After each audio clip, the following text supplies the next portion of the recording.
Hi, everybody. Welcome to another episode of Talking Timepieces, where we talk about watch collecting and horology. Hey, Elusive Man. Hey, Julius Caesar. Watch Chris, Trap Vision. Nice to see all my friends out there who put up with me while I was on the road the last few weeks and missed a couple of live streams. So I'm back. And next week I'll start cranking along with the pre recorded. I've got some watches that I still want to do reviews on and the like. I've got that Seagull Bicompax that I recently picked up and I've already got a buyer for, but I have to finish the videos that I promised to do on them, which is the reason I bought the watch in the first place. Wristwatch check. I am wearing my ceramic Submariner 41, the 126610LN. Really like this watch.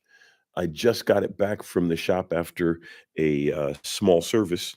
They just cleaned it up a little bit and dusted it off. It's only 2 years old, but I bought it used and it was running a little low in amplitude. So I managed to talk the local dealership into doing a small service under warranty. So I was able to really get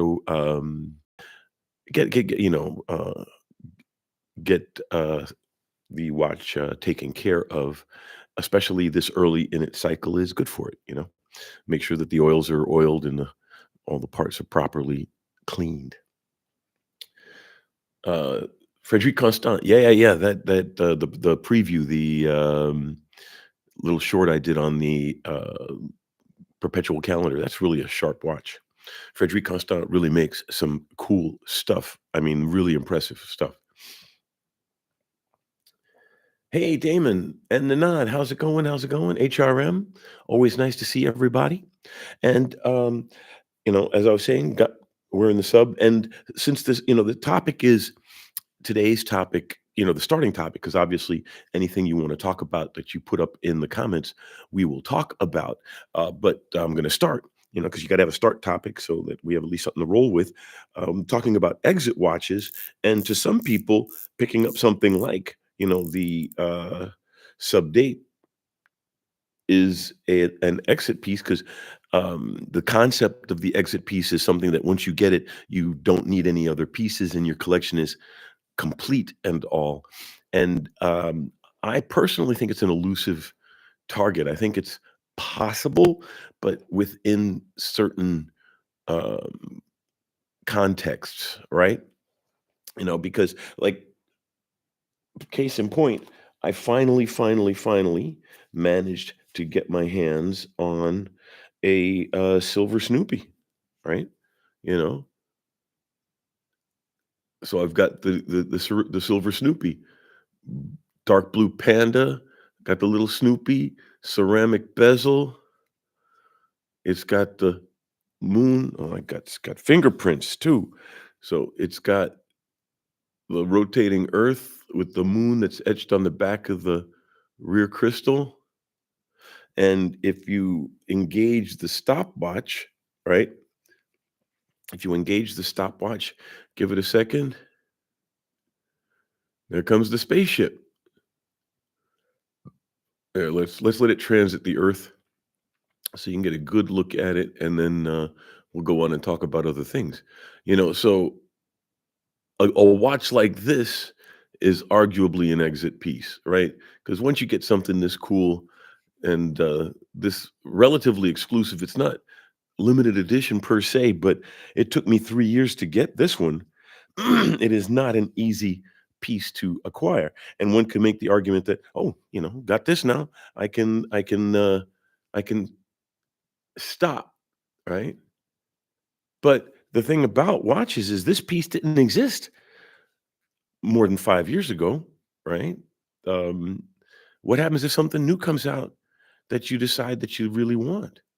You know, to say exit piece, I could really easily believe something like that, but you're always gonna see something new eventually, unless you're completely closed off to it. You buy the exit piece and then you never read another watch magazine again. You never watch another watch video again. You never look into any windows of any jewelers as you walk past. And maybe you can get away with it. But what happens if you see something that you like, you know? Um, Damon, let's see. You finally think obtaining my Grail watch should be an exit possibility. Well, the funny thing is, this was once a Grail watch of mine, Zenith El Primero Chronomaster, right? I mean, that's a really, really sharp, nice piece. And prior to this, I thought that I'd be cool with the Chronomaster, and then I wound up getting my Nicholas Rusek, and I thought, okay, now at least I have the high horology watch. This is a mono pusher, vertical clutch, column wheel, GMT chronograph, and a partridge in a pear tree. And I thought, okay, well, now I got this, I can stop. And now I got this, and I think I can stop. Can I? You know, um, I do believe that I'm not going to go higher end, as it were. I'm not gonna start chasing, APs or, Girard Perregaux or something like that. I didn't think I would spend, 10K on a watch, much less 5K on a watch. I don't think I'll spend 20. I don't have the I think there is such a thing as too much watch. I think the watch that you wear should reflect who you are and what you like to wear and the places you like to go, and I don't go to places that nice. I have friends who have Pateks, and I think a Patek is nice, but for that money, I could think of other pieces that I'd rather have 2 or 3, uh, other pieces that have more flexibility. Because, like, if you think about it, for what, your average Patek starts for, basic Patek, I could buy both of these pieces, you know? And arguably, having a Sub and a Snoopy as a two-watch collection wouldn't be too bad of a deal. In fact, I'm actually thinking of selling some of the pieces in my collection, more to just reduce the sheer number. So if you're interested in any of like my IWC, I'd take an offer on the Saint-Supri IWC. I'm trying to move, and a couple of other pieces I have, but by and large, I'm actually pretty satisfied with my current collection. I'll probably do a state of the collection next month and talk about where we are and what we've gotten rid of and all of that other good stuff. Um, and I don't plan on getting another watch, especially now. But you never know. You never know what strikes your fancy, what you see, or who knows? Maybe my circumstances will change. Maybe I'll do a scratch off lottery ticket on a whim and make enough money to get an AP without thinking about it twice. But I do think that you collect within a context, and within my planned budgetary and resource means, I don't see myself going in that direction. The Vacheron Constantin AP, um, Girard Perregaux. Although I wouldn't mind a Girard Perregaux Constant Force escapement, although they are six figures. But then that falls into the realm of the unattainable Grail watch as opposed to an exit piece. Because having $150,000 watch presumes so many things about your lifestyle in my mind that I don't even know where I would start.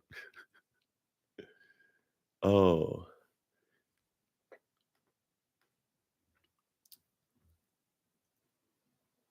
and watch Chris. Thank you. HRM, the Romain Gaultier Insight Micro Rotor or the Piaget Altiplano 910. That's a nice watch. With the peripheral automatic would be my exit piece. Yeah, those are both nice pieces. And but what happens if you see something else you like? Elusive Man. The watch is simply amazing. I'd love it, but I'd like it on a bracelet. I myself was like, they put it on a sailcloth, but it's got, the nice little lunar orbit thing on it. It's leather lined sailcloth. I think they put it on the strap so it's easier to show the back. I'm gonna go to that custom strap guy who I interviewed at the Dusseldorf watch show, and I'm gonna have him make me a custom strap for this. and I'm going to use my deployant because I have a deployant Omega strap from the Black Speedmaster, which I wound up selling when I got my hands on this. And I'm going to use that deployant. I'm going to keep this strap intact, but I believe they deliberately gave a strap that you could open easily so you can access the back more easily. But I'll take the deployant clasp and suffer a little in the look to see the back, but you could still pull it out of the way to see the back, and go with a little bit nicer. I'm thinking like a dark blue python, or maybe an alligator, because the Zartipi, the guy, he's in Dusseldorf. It's only a 2 and change hour train ride, so I'm going to ride up there next weekend, have him measure. We'll pick a nice piece of exotic leather, and I'm going to get myself a custom strap for this piece. But when you think about exit pieces, it could just simply be that, you're just tired and the last piece you pick up is an exit piece, or you want something iconic and you pick it up and you go, okay, well, I've got, the piece that I've always been looking for, like something like a nice Breitling Navitime or GMT, and you go, okay, I don't need something too fancy. I don't want to flex too hard. I want to enjoy the watch, not worry about what other people think about my watch. And yeah, I think it all depends on what your resources are, what you can afford, what you're willing to wear, and how important watches are to you. Because you could have a really nice collection of, say, 10 pieces, and none of them cost more than $500, you know, or you could have 10 pieces and be able to buy a house with what they're worth. But it all depends on how much money you have. Me, I deliberately live below my means so I can afford my hobby, but, I wouldn't spend that much money on a watch even though I'm a big watch fan. Like I said, I'm not gonna get that $50,000, Royal Oak. Probably never will, and I'm cool with that, you know? So, exit watch, I think, has a lot to do with, what your desires are, what your means are, and what you're willing to chase, as well as, the watches that you're managed to get your hands on. What are your thoughts? See, oh yeah, Elusive Man continues about the bracelet. I was finishing up that comment. I had the opportunity to get it, but I'm not into the Snoopy limited edition stuff. But you live and learn. Well, I think the thing about the Snoopy limited edition stuff is it Omega does do a lot of limited editions. They don't do too many. There haven't been too many Snoopy limited editions. There've only been like three or four, I believe, and it really does represent a a historic time in space flight, like real seat of the pants stuff, life and death and all of that other. And if they didn't have that Speedmaster on that spacecraft, they would not have made it home. I mean, arguably, if they had some other good chronograph watch, they would have made it home and timed it with that watch. But the Speedmaster passed NASA's test. It was issued to the astronauts as part of their gear. It was a tool, literally a tool watch, and it saved the lives of those three astronauts. So, I mean, yes, you could say that they go a little bit overboard with their special limited editions, but this specific limited edition actually represents a real historical event. You know, and I think it's a cool piece. Like I said, I especially love the little spacecraft on the back and all. The only thing I don't like about that is when you put on and take off a watch that off 10, it increases the chances of you dropping it. I mean, I'll get a separate chain and attach it to the watch. So when I'm taking it off to show someone, and if it ever falls, the chain that's attached to it, handcuff it to my wrist or something. I don't know. Oh, but that's another reason to get the deployant strap, because the nice thing about a deployant is that the strap, if you adjust it properly, you can get it off, but it doesn't come off easily. So if it does open while it's on your wrist, it doesn't just fly off your arm. So a deployant will help on that side. You know, passing it around to show off the little Earth and the little moon ship with Snoopy inside flying across the back. For those of you who didn't get a chance to see that, we'll do it one more time while I look at the comments. Um, Trap vision. I don't believe that I'd have an exit watch, but if it was possible, I'd gravitate towards the Speedmaster 57. Well, see, that's the thing about, exit pieces and all. So here we go. There's the spaceship moving across the sky, eyes on the stars. It's just a really, really cool piece. And yeah, I could easily see that being my last piece, but you never know. Never say never. I don't plan on buying anything new anytime soon. I don't have my eyes on anything anymore. This was the last piece that I was really dying to get my hands on. So it might be my exit piece. You never know. I may never buy another watch again, although I might buy lower priced pieces if only to review for the channel.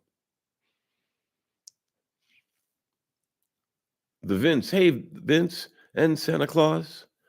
Um, The Vince, more of a journey than a destination with watches. A passion never ends. I agree, the Vince. I really do. I think that's why I say even if I don't wind up buying something heavy duty, I might buy something inexpensive that I think is cool that I just want to show and share with you all. Like that Seagull Panda, which is a really inexpensive, nice bicompax panda watch. But it's always nice to share your passion with other people. That's how we can enjoy our hobby and have fun doing this stuff. I just realized that I didn't change my. We just did the spring forward last night, and so this is set to the proper time, but this is not. This is an hour behind. But, no problem. In fact, I haven't set any of those up there either.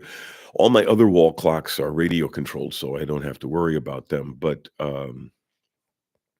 these are just your old standard, quartzes, and, well, these, of course, are mechanical, although I do have a few electronic pieces, and one could even say that some of them are exit pieces. Maybe you're just a collector and you like pieces, and you pick up something like the old, Accutron Space View. For a lot of people, that's all you need. You wear this and, you show you're geeky, you've got, cool tech, and I think I need to replace the battery in this again. Or it's due some kind of service because it's sweeping again, the second hand's moving again, but it was just stopped a second ago. So I'm thinking maybe the battery's running low because I haven't been wearing it, so I haven't been knocking it around. But yeah, a piece like this could be someone's an exit piece if that's what they're looking for. Something collectible, something interesting, something good looking.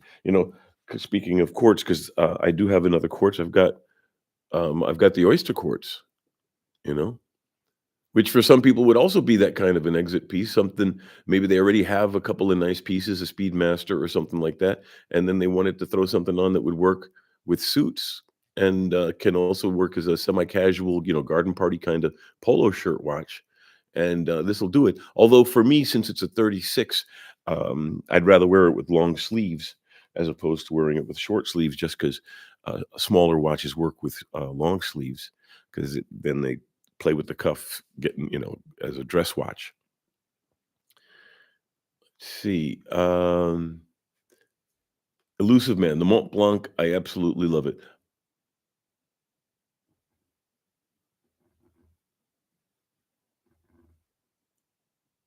I actually slipped and, had to scroll back up. Okay, there we go. The Mont Blanc. So just for you, then, Elusive Man will pull the Mont Blanc back out so you can take another good look at the, Nicholas Roussek. It's named after the guy who invented the stopwatch because, the original stopwatch had discs instead of pointers because it was for horse racing, so you could mark the disc where when the horse, passed the line, so you could do multiple times.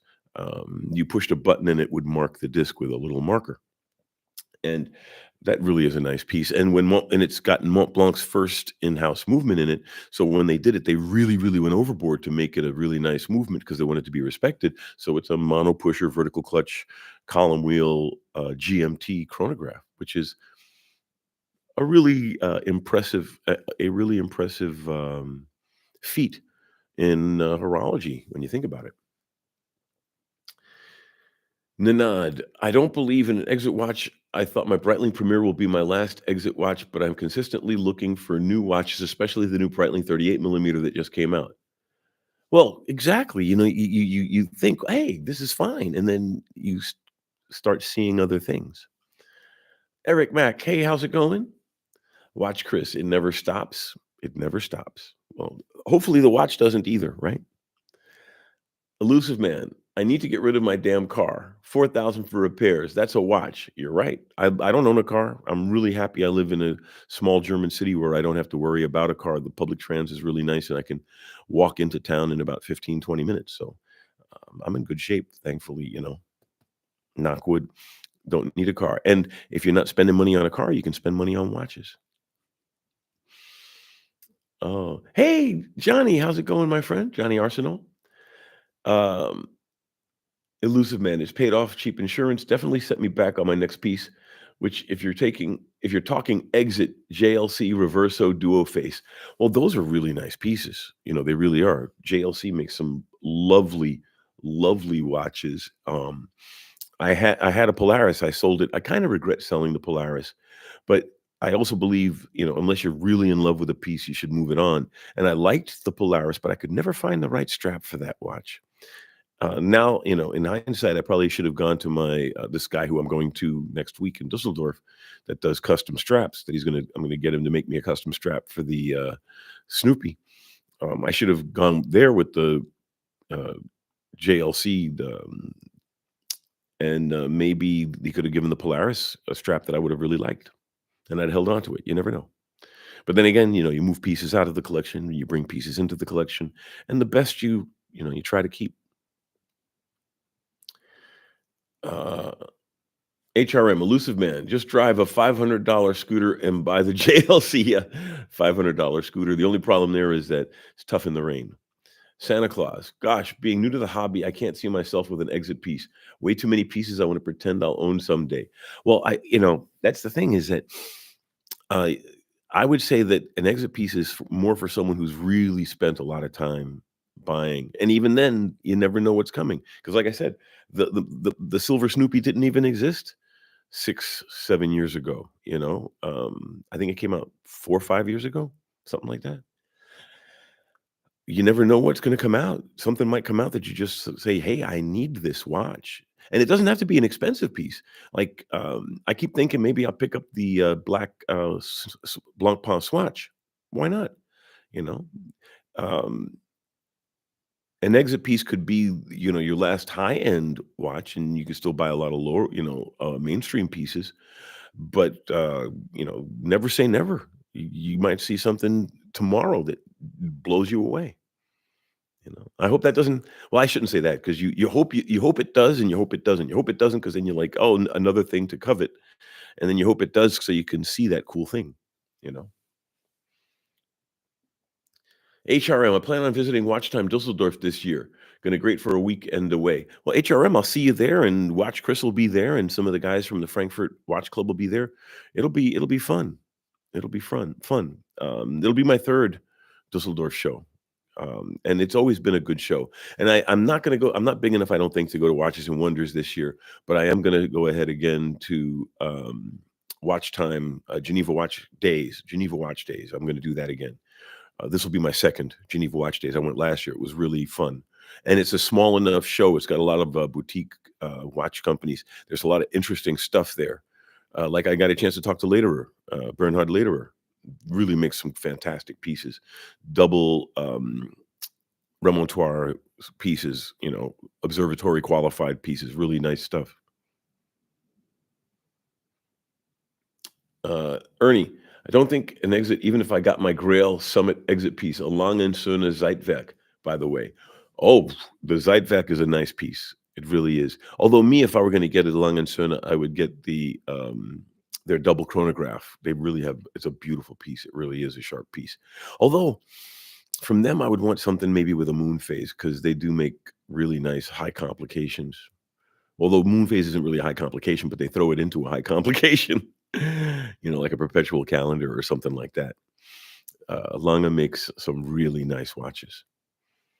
That's one company I could see myself maybe, stretching the envelope and buying more than I would be willing to spend on a watch on a normal basis just to get something that nice, you know? Because Lange is really in my mind, it's better than Patek, but they really do make some beautiful pieces. "Hey, Carter, how's it going? Santa Claus, I finally did land a beautiful Air King." There you go, 1998, mint condition. Nice. Box and papers from the original owner. There you go. Can't get better than that except retail. One thing, it's never been serviced. Should I send it in? It's running perfect at this time. 98, so we're talking 20, a little over 20 years, right? 26, 25 years. I would take it in and have them put it on a time grapher, see what the amplitude is. Because even if you took it in for a small service, they just open it up, clean it up, oil some of the major things, and close it back up. That might be worth it. But I would put it on a time grapher first. And if the amplitude is under 260, it could be low at this point, but I would say if it's below, say, 260, 250, you should definitely have it cleaned and oiled. Because if it's running true and the amplitude's low, that means it's still in good shape. It's just that the oils are starting to get a little clotted up on you.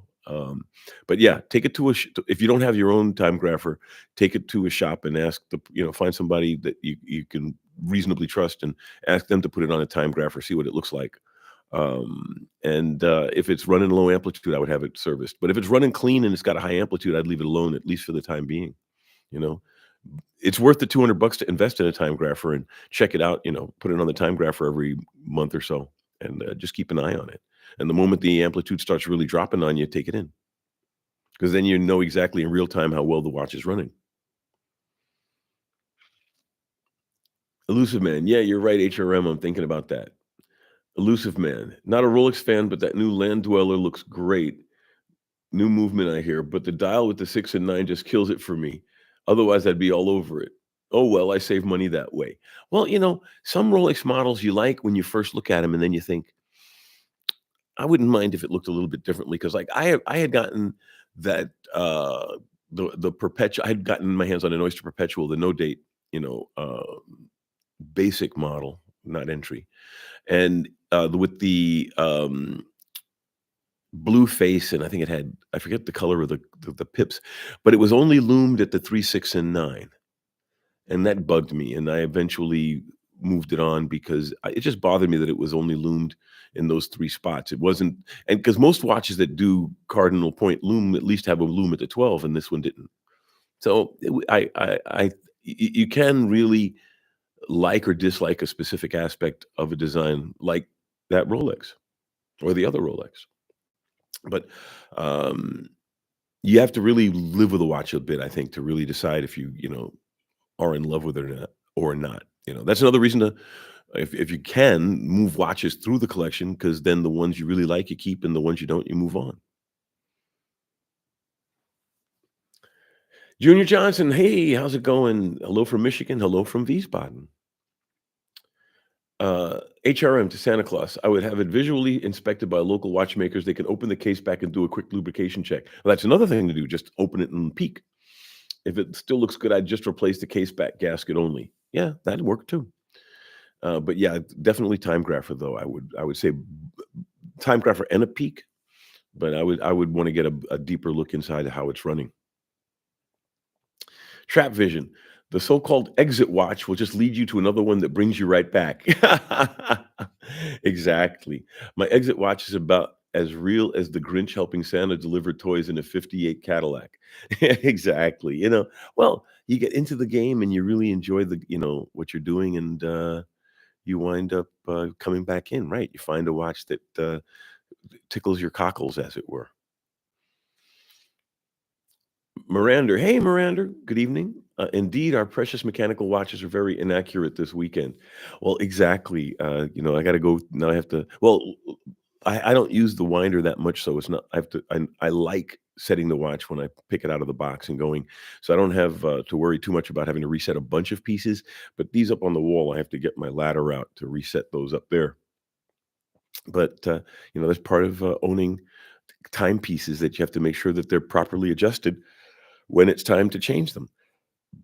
Um, I personally am not a big fan of daylight savings time. I mean, we have light bulbs now, and the time change actually contributes to a lot of problems, traffic problems and personal problems and things of that nature. So I'm a big fan for ending daylight savings. What are your thoughts on ending daylight savings? Maybe I have to do an episode on that, but only if people are actually interested. And then actually, once I say my piece, that's about 10 minutes in.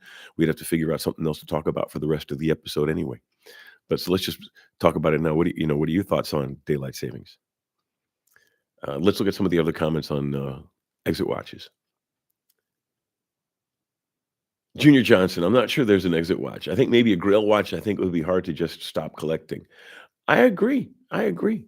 Although it's interesting that the term exists because that means people have been thinking about it. If the term had been coined, where do people get the term exit watch from?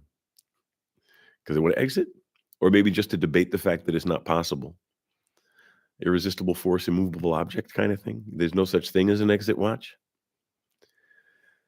Oh, Tanya. Hey, Tanya. Glad to see. Well, like I said, I was doing a lot of traveling, and so I am glad to be back in the saddle, as it were. And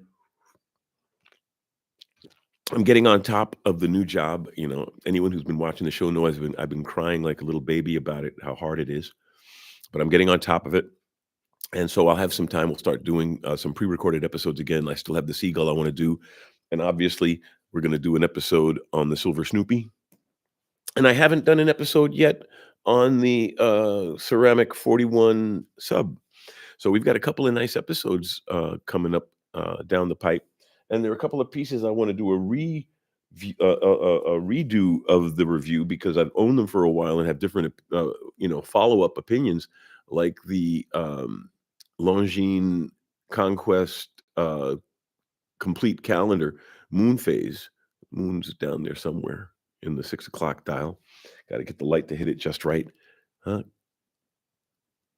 You can see it's down there somewhere in the six. And to some people, this is I mean, it all depends on what you're looking for.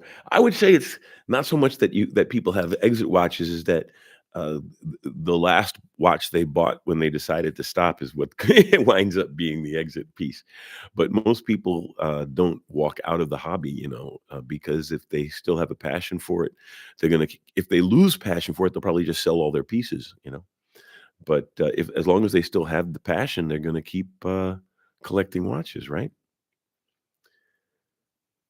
Trap Vision, I'm picking up the Zellos GT tomorrow, the GMT or the GT once it releases. Zellos has been doing some really cool stuff. So is Wise. There's some really good micro brands out there crushing it. They really are, and Zellos is one of them. Santa Claus, I'm done with DST also. Tanya, at this point, I'm okay with either standard or daylight time, but let's stop switching back and forth. Yeah, I agree. I agree. Pick a lane and stick to it. But I don't control who uh, controls the time. I guess that's the other thing is that would if somebody started, would it start a cascade, or would a lot of the country stay on daylight savings time? It's an interesting thought because didn't I think the American government voted to end it, but they haven't done anything to address it.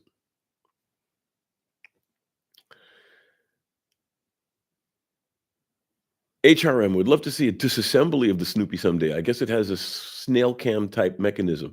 That I would love to see somebody do that myself. There's no way I'm going to do it. There's no way I'm going to do it, but I wouldn't mind seeing somebody do it.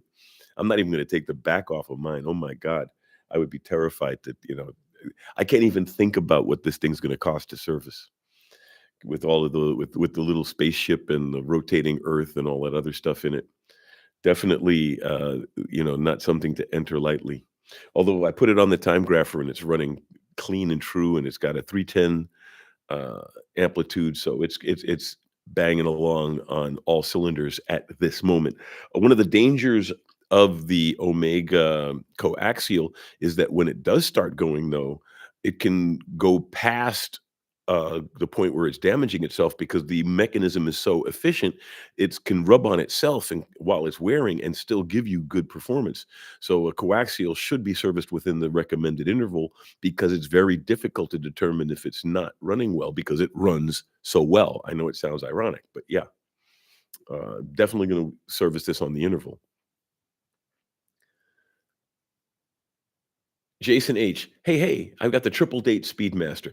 There are so many really nice variations of the Speedmaster. I like the triple date version with the moon phase. I really do like that one. The old model. The new one with the moon phase is nice, but I like the older ones with the moon phase. The reduced case, the 39 millimeter, I believe it is. I wouldn't mind it in a 42, and I think they do have the older models in the larger cases, but I do like that old, Value 7751 based, Speedmaster. That's a nice watch.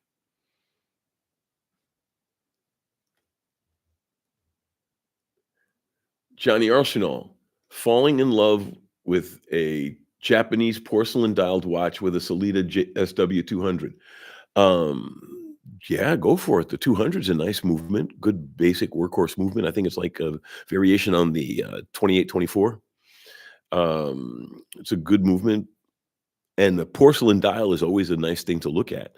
And, the old mantra, face, case, and movement. A nice face goes a long way with a watch, you know? Nanad, daylight savings should be eliminated a long time ago. Research showed it does exactly the opposite what it was supposed to do. Agreed. The stress of the change isn't worth the advantage of the time. Back when you didn't have to commute, it's easier to just get up earlier or go to bed later. But in the modern world where everything is so synchronized, getting to work, getting to doing the work, just life processes, to have to stop and shift everything around every 6 months is kind of onerous, or 8 months or whatever the interval is on the daylight savings, because the states changed it. But yeah, I don't think it's worth the trouble. I agree. Formula Whiplash. Hey, hey, I've seen a lot of COVID era buyers selling their collections wholesale. Wow. How much does the market influence an exit watch? Great topic. Well, thank you. I think it does. If there are watches out there that you want, then they're Grail watches, but you don't have them. You may not be able to afford them. Then again, right now it's a soft market. You can get a Rolex close to retail nowadays, and it's a buyer's market out there. I've been telling people that this is a good year to buy. Maybe you find that Grail watch, exit watch. But again, what happens when you see something cool next year? Malad, nice to see you, my friend. Nice to see you. Elusive man. Well, my exit watch was the Cartier Santos that I got this past May. Then I went to Japan and got the Breitling BO1 Navi. The only thing I need to exit or complete my collection is a moon phase. And then you get the moon phase, and then you see another chrono you like, or some, another complete calendar or something else like that.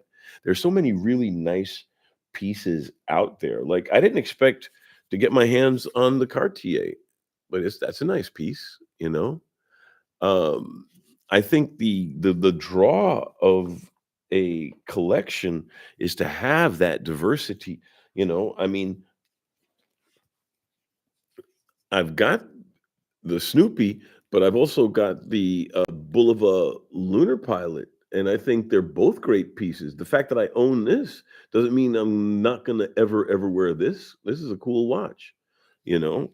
What happens if I had bought this first and said, "Oh, I'm done," and then I see this and I go, "Hey, that's not a bad price. Let me get it."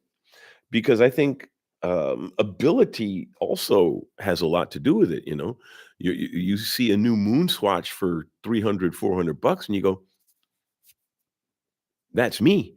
It's a lot easier to make that kind of a decision than looking at, say, a 12,000, 15,000. I saw a 48,000 Sky Dweller, white gold, oyster flex strap, 48,000, um, Sky Dweller, and there are people that buy them and wear them.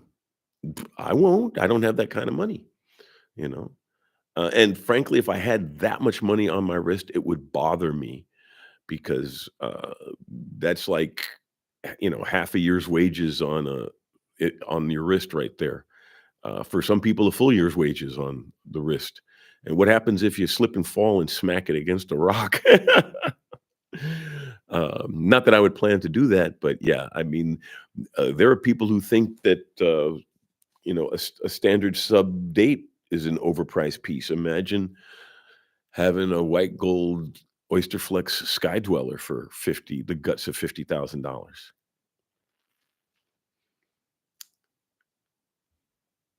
Let's see what we got here. Jason and the 3861.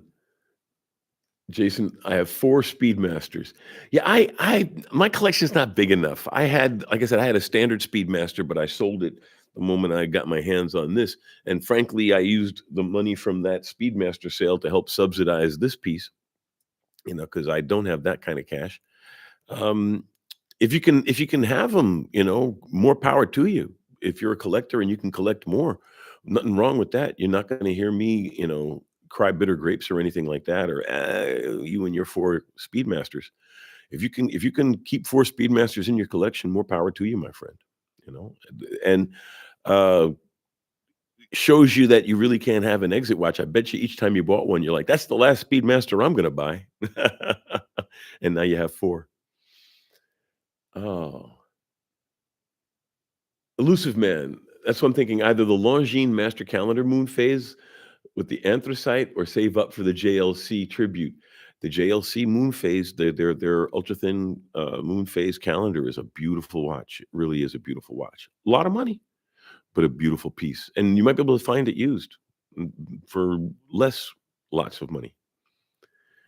Um, but like as far as it comes to calendar moon phase, I really do, I do like this piece. I think the master collection is a little bit more elegant, but I did like the daily wear aspect of this with the loomed hands. So even though it's a very busy watch, because of the hands being loomed, they stand out against the face. It's easy to actually tell the time, which is always a problem with a very busy watch to like, which hands are the hands? Which hands are the time hands to tell the time? Oh, HRM. I could see myself buying a white gold Chopard LUC Mark IV and a titanium Hamilton khaki field and calling it quits, but I doubt it'll stick to that. Smiley face. Well, I that's the thing is once you're in it, right? If you really are a collector, you're never going to be completely satisfied. You might be satisfied for a while during the honeymoon phase with your new piece, but eventually you're going to see something else that you go, wow, that JLC Polaris perpetual calendar is sharp, or even a vintage piece, that IWC GST perpetual calendar is sharp. I've got perpetual. I could see that as the next piece I would get would be a good perpetual calendar. Although the only one that's really in my price range would be the Frederic Constant, but that's not a bad thing because I was just at an event recently, and it's in the archive. They had a limited edition version of that looked really sharp, and it was under 10,000 euros, which for a mechanical perpetual calendar is a very low price, especially at retail. And it's a nice piece, So I could see myself getting another watch, maybe not in the near future, but in the foreseeable future. Tanya, yikes. Jason, Sky Dweller is my next watch, possibly. I would want a steel Sky Dweller because they're like 48,000. The steel Sky Dweller, I think, retails for 16, which is a jump, but not a comical jump compared to 48. But then again, it depends on your resources, right? If you have that kind of money, then that's not a big jump, is it? Your mileage may vary. Let's see. Elusive Man, that's excessive. Uh, C and some characters I unfortunately can't read. Any flying tourbillon timepieces that I have? Well, I've got a Chinese tourbillon. It's in the case. I brought down a few pieces, but it's in the box back there. I've got the Agilocker blue skeletonized tourbillon. 800 bucks. The Chinese tourbillons are actually quite nice. There are a lot of different variations, and I think they're really giving the Swiss a run for their money in some of the interesting mechanical complications at reasonable prices. And I understand that Seagull's going to come out with a repeater. Might even have a sonnery because the Christopher Ward sonnery got everybody thinking about quaint complications again, and, I'm really looking forward to see what kind of, repeater or sonnery the, Seagull company is gonna come out with. It'll be very interesting. HRM, there's a super cool Lucian Rochat triple calendar moon phase on Chrono 24, has a JLC movement, is new old stock, and is only 2,300 euros. It hasn't sold in over 2 years, so haggle. Oh, yeah, that's definitely something worth haggling over, you know? Um, and at that price, you'd be getting a nice watch at a good value. Worth looking into. I might look into it, but I don't have the cash right now. I spent all of mine. Oh, Jason, cool. I appreciate it. Elusive Man, I gotta have discipline.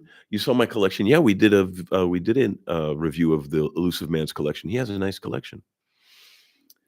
Just have room for one more piece. If in the future I'm listing for another one, has to go. Well, I've said that myself many times, and sometimes I manage to sell some pieces, and then I wind up buying some more. But yeah, I think I'm gonna try to move a couple of these. Uh, but then again, I don't have to. But if I wanted to get new pieces, I would definitely need to make some room. But luckily, I don't have any, watches that now that I've got this, silver Snoopy, I don't really have anything that I'm lusting after right now. But then you never know what comes across your path. You never know. Jason, beautiful piece. And I thank you that you love my outlook. Julius Caesar, I thought I was done for a while until I was offered a JLC ultra thin moon in steel, little over 20% discount at the AD. Oh, there you go. That's not a bad deal. 20 if you can get 20% off at the retail counter, then you're getting a new watch at a good price and it's still under warranty and all that other cool stuff. And JLC makes some nice I do miss my Polaris. JLC makes really, really nice watches. They're really a good company. They know what they're doing. So, let's see. Um, I think I've talked out the topic of, exit watches. We're getting close to the top of the hour. You got the 8-year warranty with it. Very close, Julius. Very cool, Julius. HRM, the Grand Seiko Kodo Constant Force Tourbillon. That's a nice piece. Grail watch material, exit watch potentially material, definitely. Insanely complicated, nicely proportional, 100-meter water resistant, and really, really high horology movement. Constant force tourbillon. It really is nice. I've seen that watch, and yeah, well done. I could see that as being someone's exit piece, especially with what it costs. It's not a cheap piece. So, uh, yeah, Santa Claus, you too. I was just about to close out. We're getting close to the top of the hour, and I think I've said my piece on exit watches, and we've had a nice chat about it. And it is a new week coming up. A lot of stuff to do. Everybody, take care. Have a fantastic week, and have a great evening. Love you all. Take care. See you next week. Bye bye.